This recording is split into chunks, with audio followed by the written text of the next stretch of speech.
नमस्कार, मैं हूं विद्यासागर। स्वागत है आप सभी का दिल्ली लाइव में। तो मुख्यमंत्री अरविंद केजरीवाल के कुशल नेतृत्व में दिल्ली सरकार ने यूरोपीय शहरों की तर्ज पर बीआरटी रोड चिराग दिल्ली से शेख सराय का सौंदर्यीकरण कार्य पूरा कर दिया है। यह सड़क आधुनिकता के साथ साथ राष्ट्रवाद की झलक भी पेश करती है। सड़क के किनारे लगी स्वतंत्रता सेनानियों की मूर्तियां और ऐतिहासिक धरोहरों की कलाकृतियां दिल्ली वालों को अपनी दिल्ली पर गर्व का एहसास कराती है। बीआरटी रोड पर किए गए सौंदर्यीकरण कार्य का स्थलीय निरीक्षण करने पहुंचे मुख्यमंत्री अरविंद केजरीवाल ने कहा कि दिल्ली की सड़कों को रीडिजाइन और सुंदर बनाया जा रहा है। आज एक सड़क के सैंपल डिजाइन का निरीक्षण किया गया। अब 100 फुट चौड़ाई वाली 540 किलोमीटर लंबी सड़कों का सौंदर्यीकरण करेंगे। इसमें जो कमियां रह गई हैं हम उसको ठीक करके आगे काम शुरू करेंगे। मुख्यमंत्री ने दिल्ली की जनता से अपील करते हुए कहा कि इसमें जो कमियां रह गई हैं उसको हमें बताएं ताकि आगे सुधार किया जा सके।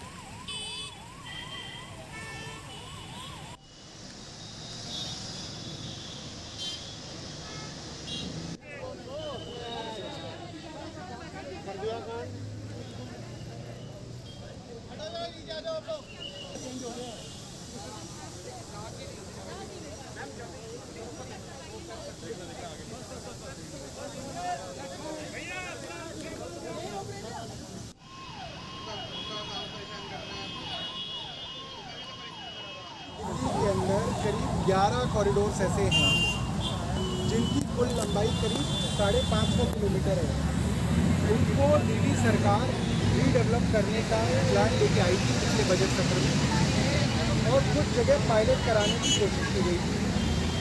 तो ये पायलट जो है उसी के लिए किया गया है। करीब 1 किलोमीटर का स्ट्रेच पायलट किया है और आज इसकी इंस्पेक्शन अगर मंत्री जी को और मुख्यमंत्री जी को ये पसंद आएगा तो इसी तरीके से पूरी दिल्ली में 11 ऐसे कॉरिडोर बनाए जाएंगे जिसके अंदर दोनों तरफ हरियाली होगी, काफ़ी थिक ग्रीनरी होगी, साइकिल ट्रैक होगा, वॉकवे होंगे, अच्छे चौड़े पेडेस्ट्रियंस के लिए चलने के लिए और सेल्फी पॉइंट्स होंगे, बैठने के लिए अच्छे इंतजाम होंगे और रात को रोशनी होगी क्योंकि रात को भी लोग पिकनिक के तौर पर भी।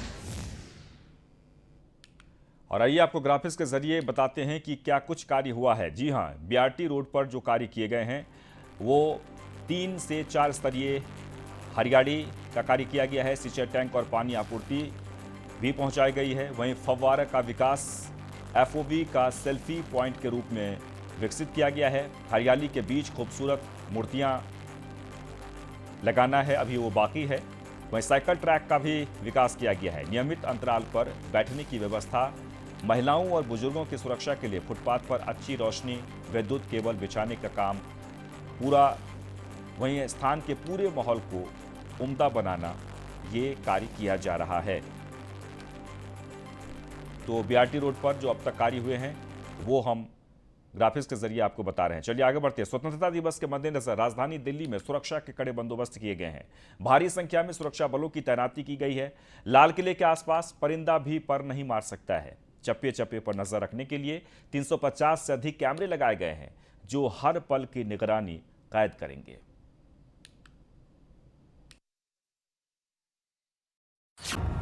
दिल्ली में मजबूत किलाबंदी, चप्पे चप्पे पर सुरक्षा कर्मी तैनात, 350 कैमरे से खुफिया नजर। देश की राजधानी दिल्ली में स्वतंत्रता दिवस के मद्देनजर सुरक्षा बढ़ा दी गई है। जगह जगह चौक चौराहों और दिल्ली से लगी सीमाओं पर भारी संख्या में सुरक्षा कर्मियों की तैनाती की गई है। दिल्ली पुलिस राजधानी में आने वाले गाड़ियों की तलाशी ले रही है। लोगों के पहचान पत्र भी चेक किए जा रहे हैं। कई जगहों पर पुलिसकर्मी खोजी कुत्तों के साथ गाड़ियों की तलाशी कर रहे हैं। 15 अगस्त का मुख्य समारोह लाल किला पर होगा, जहां की प्राचीर से प्रधानमंत्री नरेंद्र मोदी देशवासियों को संबोधित करेंगे। इसके मद्देनजर रेड फोर्ट के आसपास के इलाकों को छावनी में तब्दील कर दिया गया है। लाल किला और उसके आसपास की ऊंची इमारतों पर करीब 300 तक अचूक निशानेबाज एनएसजी कमांडो तैनात किए गए हैं। ये जवान लाल किले के अंदर और बाहर सुरक्षा पर नजर रखेंगे। इन जवानों को संदिग्ध गतिविधियां देखते ही तुरंत एक्शन लेने के निर्देश दिए गए हैं। लाल किले पर सुरक्षा घेरे को मजबूत करने के लिए एनएसजी स्नाइपर्स, स्वाट कमांडो, पतंग पकड़ने वाली टीम, स्वान दस्ते के साथ साथ ऊंची इमारतों पर चूक निशाना लगाने वालों को भी तैनात किया गया है। इन सभी को लाल किले के चारों ओर तैनात करते हुए मजबूत घेराबंदी की गई है। लाल किले पे करीब 5000 सुरक्षा कर्मी तैनात किए गए हैं। ड्रोन हमले के मद्देनजर लाल किले पर ड्रोन रोधी प्रणाली भी लगाई गई है। चप्पे चप्पे पर नजर रखने के लिए 350 से अधिक कैमरे लगाए गए हैं, जिसके फुटेज की निगरानी लाल किला क्षेत्र और उसके आसपास बने 2 पुलिस कंट्रोल रूम के जरिए 24 घंटों की जा रही है। सुरक्षा के मद्देनजर पैराग्लाइडर, माइक्रोलाइट एयरक्राफ्ट, रिमोट से संचालित एयरक्राफ्ट, गर्म हवा के गुब्बारे, छोटे आकार के विमान को 16 अगस्त तक दिल्ली में प्रतिबंधित कर दिया गया है। लाल किले के अंदर आने वाले लोगों के साथ साथ विशेष अतिथियों को भी इस बार खास निर्देश दिए गए हैं। बिना मास्क लगाए किला के अंदर आने की इजाजत नहीं दी जाएगी। लाल किले के अंदर सोशल डिस्टेंसिंग का भी पालन करना होगा। लोगों के बैठने के लिए कुर्सियां भी दूर बनाई गई हुई हैं। Bureau report, news 1 India. वहीं राजधानी दिल्ली में बीजेपी की ओर से 16 अगस्त से 19 अगस्त तक जन आशीर्वाद यात्रा निकाली जाएगी। जन आशीर्वाद यात्रा के तहत 20 लाख से अधिक परिवारों से संपर्क किया जाएगा। यात्रा के दौरान 339 कार्यक्रमों का भी आयोजन किया जाएगा। दिल्ली भाजपा प्रदेश अध्यक्ष आदेश गुप्ता ने बताया कि संसद में विपक्ष ने नए मंत्रियों का परिचय नहीं होने दिया था। प्रधानमंत्री को जो आशीर्वाद जनता ने दिया है, वही आशीर्वाद नए केंद्रीय मंत्रियों को भी जनता देगी।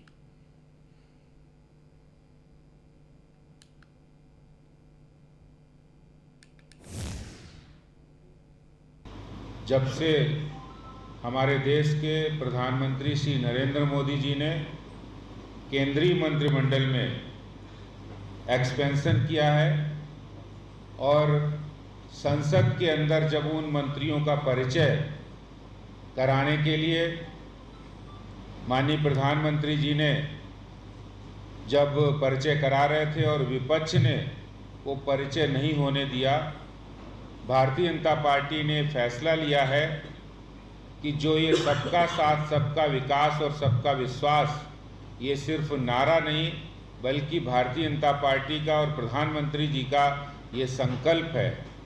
और ये संकल्प ये दर्शाता है कि आज़ादी के बाद भारत के अंदर कोई पहली ऐसी सरकार है, मोदी सरकार, जिन्होंने वास्तव में उन लोगों को इस मंत्रिमंडल में सत्ता में भागीदारी करने का अवसर दिया। तो राजधानी दिल्ली के रोहिणी में एक उद्घाटन समारोह में शिरकत करने पहुंचे आप राज्यसभा सांसद संजय सिंह ने बीजेपी शासित एमसीडी पर जमकर हमला बोला है। संजय सिंह ने कहा कि एमसीडी मोस्ट करप्ट डिपार्टमेंट है। इस मौके पर उन्होंने कहा कि जैसे दिल्ली विधानसभा में एक ईमानदार सरकार आई है, वैसे इस बार एमसीडी में भी भाजपा का सफाया होगा। कार्यक्रम के दौरान सांसद संजय सिंह ने कहा कि सांसद निधि फंड से इस तरह के छोटे छोटे कार्यों की शुरुआत की गई है। आगे इस तरह के और भी विकास कार्य किए जाएंगे।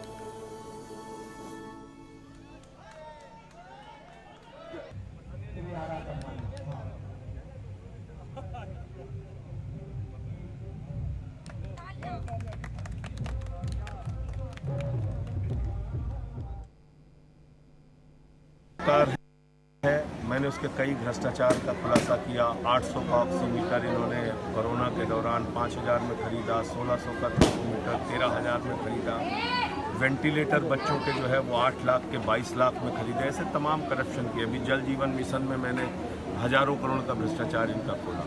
15 मुकदमे में हमारे ऊपर कर दिया उन्होंने। पार्टी का दफ्तर हमारे बंद करा दिया। तो एक ताना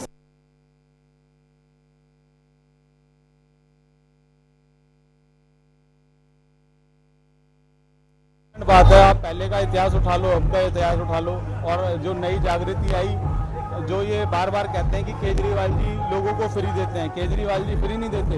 अगर हम एक साबुन खरीदने भी जाते हैं ना मार्केट में, अगर मैं आपके ऊपर लागू करता हूँ, आप एक कॉलगेट खरीदते हैं, कुछ भी खरीदते हैं घर से निकलते ही, तो हर चीज़ पे टैक्स देते हैं। तो केजरीवाल जी कुछ फ्री नहीं दे रहे, खाली एक चीज़ को मैनेजमेंट करके, जो बाहर की कंट्रियों की पॉलिसी है कि एक जब इतना पैसा टैक्स के रूप में लोगों से लेते हैं तो उन चीज़ों को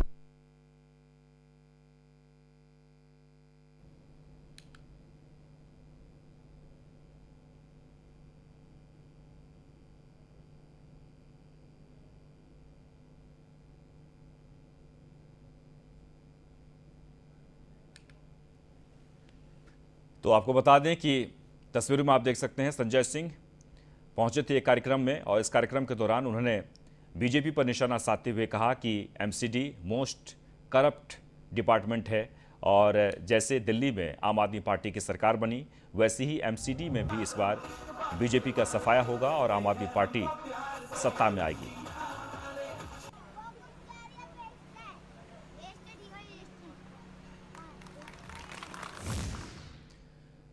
आगे बढ़ते हैं। केंद्रीय मंत्री कौशल किशोर ने न्यूज वन इंडिया के एसोसिएट एडिटर ब्रजेश श्रीवास्तव से खास बातचीत की है, सुनिए।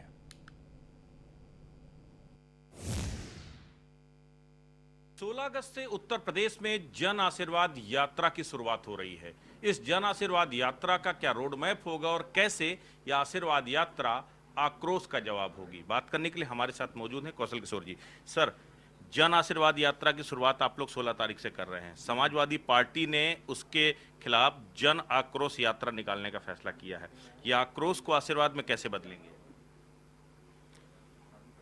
जन आशीर्वाद यात्रा का तो मकसद ये है कि हमारी सरकार ने जो जनता के बीच में लोगों को सौभाग्य योजना के तहत बिजली दी, मुफ्त में कनेक्शन दिए, शहर में 24 घंटे, तहसील में 20 घंटे और ग्रामीण क्षेत्र में 18 घंटे बिजली दे रही है। अगर कोविड ना आया होता तो 24 घंटे बिजली ग्रामीण में होती, जिसको सपा बसपा कांग्रेस ने नहीं दिया।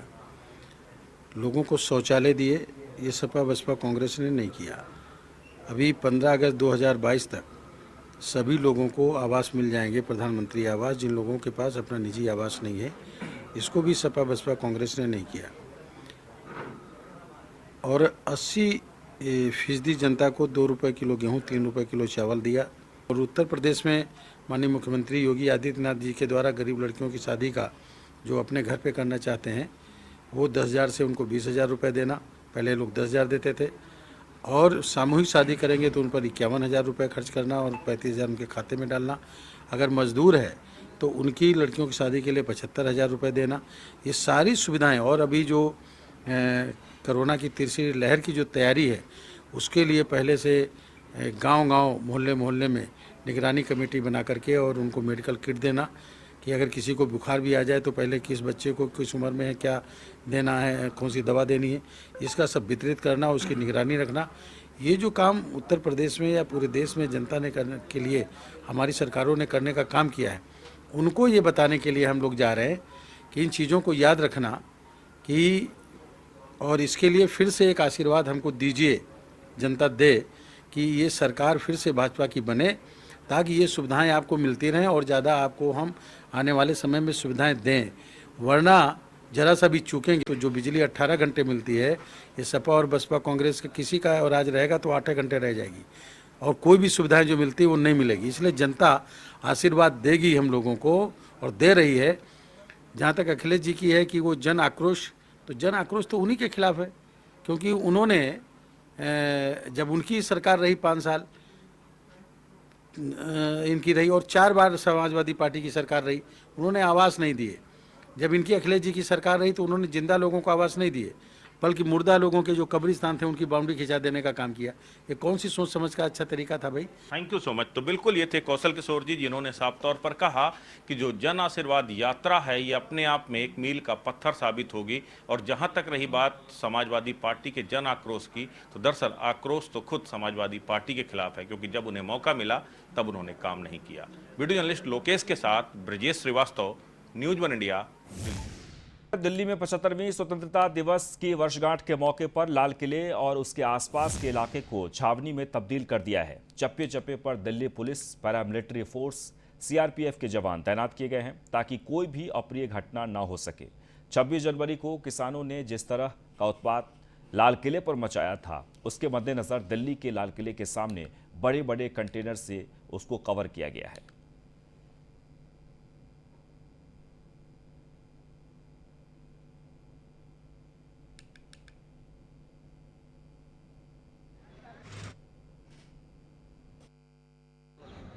पूरा देश इस समय स्वतंत्रता दिवस की 75वीं वर्षगांठ मना रहा है और इसी को देखते हुए इस टाइम पूरी दिल्ली में सुरक्षा के इंतजाम चाक चौबंद किए गए हुए हैं। हम इस समय मौजूद है राजधानी दिल्ली के लाल किले के बाहर, जहां पर आप देख सकते हैं इस समय किस तरीके के मतलब इंतजाम किए गए हैं, जहां पर दिल्ली पुलिस के जवान, पैरामिलिट्री फोर्स के जवान और यहाँ तक कि सीआरपीएफ के जवान भी सुरक्षा में लगाए गए हैं। इस समय अगर कहा जाए तो दिल्ली पुलिस के लगभग 5000 जवान पूरे इस लाल किले के आसपास लगाए गए हैं सुरक्षा की दृष्टि से। आप इस समय देख सकते हैं मेरे पीछे ठीक वो जगह है, ये लाल किले के बाहर की, जहां पर कंटेनर नुमा एक दीवार खड़ी करी गई है जो तिरंगे के रंगों से रंगी गई है। यहाँ इसके पीछे पूरा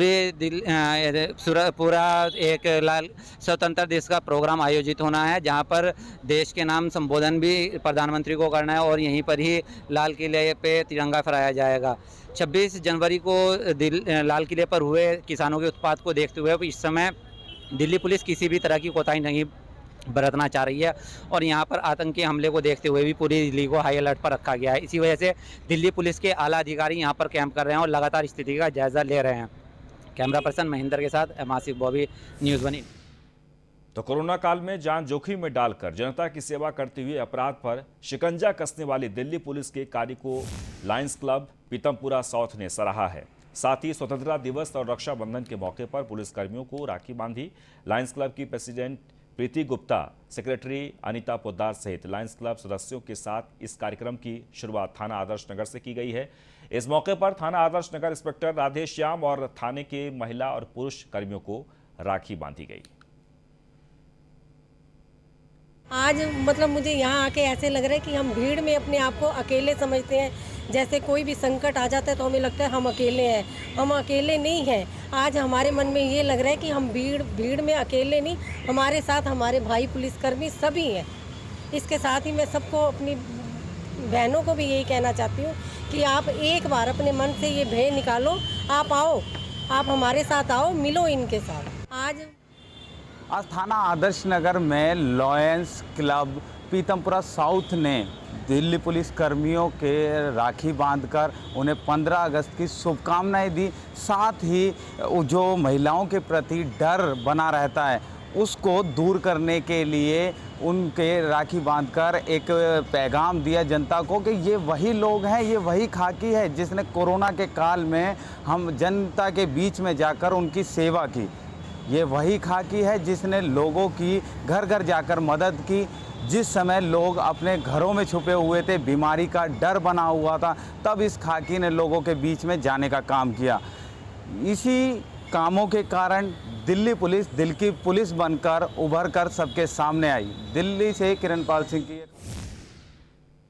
राजधानी दिल्ली के मॉडल टाउन थाना पुलिस ने 4 स्नेचरों को गिरफ्तार किया है। पुलिस ने मौके से 2 स्कूटी, 14 मोबाइल फोन और 1 चाकू भी बरामद किया है। पकड़े गए आरोपी पहले भी कई झपटमारी, चोरी और आर्म्स एक्ट की वारदातों में लिप्त हैं। आरोपियों की पहचान मोहित उर्फ बादशाह निवासी वजीरपुर इंडस्ट्रियल एरिया, राज उर्फ राजवाड़ा निवासी वजीरपुर इंडस्ट्रियल एरिया, अमन उर्फ अन्नू निवासी वजीरपुर इंडस्ट्रियल एरिया और यश उर्फ योगेश गुप्ता निवासी बुराड़ी के रूप में हुई है।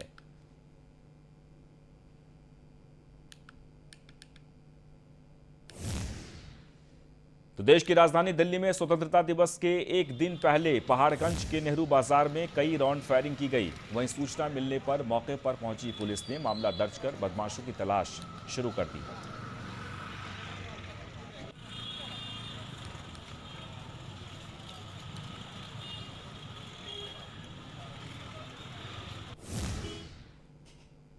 वहीं बाहरी उत्तरी जिला के भलसवा डेयरी इलाके में प्रॉपर्टी विवाद को लेकर एक युवक ने अपने छोटे भाई की सिर पर पत्थर से वार कर हत्या कर दी है। मृतक की शिनाख्त बलविंदर के रूप में हुई है। वहीं सूचना मिलने के बाद मौके पर पहुंची पुलिस ने छानबीन के बाद कुछ ही देर में आरोपी बलजीत को गिरफ्तार कर लिया है। छानबीन के दौरान पुलिस को पता चला कि बलजीत घर के एक प्लॉट को बेचना चाहता था, लेकिन बलविंदर इसका विरोध करता था। पिता की शिकायत पर पुलिस ने हत्या का मामला दर्ज कर छानबीन शुरू कर दी है। पुलिस आरोपी बलजीत से पूछताछ कर मामले की छानबीन कर रही है। लड़का मेरा छोटा है, तो ये लाया था होटल से खाना। हम खाना खा रहे थे, तो खाना खाते समय वो अपना बड़बड़ा रहा। छोटा लड़का कह रहा कि भाई खाना खाने दे, बड़बड़ मत कर, नाचे पो मुझको। तो खाना खाते समय उसका दिमाग की तोड़ देता है, क्या उसके दिमाग में आया भाई, उसने हमला बोल दिया। क्या ईंटों से मारे उसको? हाँ, ईंटों से। उसके बाद मैंने छुड़ाने करी, मुझे धक्का दे दिया, फिर ईंट उठा कर वह 75वें स्वतंत्रता दिवस के मौके पर सुरक्षा को लेकर दिल्ली पुलिस अलर्ट है। Northern range joint CP SS Yadav के नेतृत्व में रोहिणी, नॉर्थ वेस्ट और आउटर नॉर्थ जिले के सभी इलाकों में किराएदारों, दुकानदारों, साइबर कैफे, कार डीलरों की जांच की गई है। साथ ही कई कॉल सेंटर पर भी छापेमारी की गई है। नॉर्थ वेस्ट जिले की टीम को सुरक्षा में सेंध लगाने वालों को पकड़ने में बड़ी कामयाबी मिली है। पुलिस ने फर्जी सिम बेचने वाले मास्टरमाइंड को भी गिरफ्तार कर लिया है।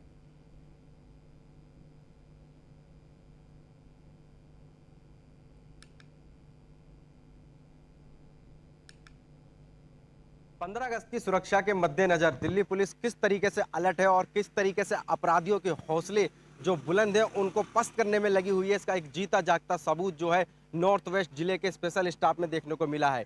नॉर्थ वेस्ट का जो स्पेशल स्टाफ है उसने एक बहुत बड़े मामले का खुलासा करते हुए दो आरोपी को पकड़ा है। ये मामला जो था वो फर्जी सिम से जुड़ा हुआ था। अंतर्राष्ट्रीय लेवल पर इन फर्जी सिमों का इस्तेमाल करके देश की सुरक्षा में सेंध लगाने की कोशिश की जा रही थी, लेकिन नॉर्थ वेस्ट थाना पुलिस ने इसमें कामयाबी पाते हुए दो लोगों को गिरफ्तार किया और करीब 1500 से भी अधिक जो सिम थी, फर्जी सिमें थी, उनको अपने कब्जे में लिया है। और ये एक बहुत बड़ा मामला है जो नॉर्दर्न रेंज की तरफ से दिखाया गया है कि ये बहुत बड़ी कामयाबी है अपने आप में पुलिस के लिए। दिल्ली से टीपू सुल्तान की रिपोर्ट। और फिलहाल इस बुलेटिन में बस इतना ही। नमस्कार।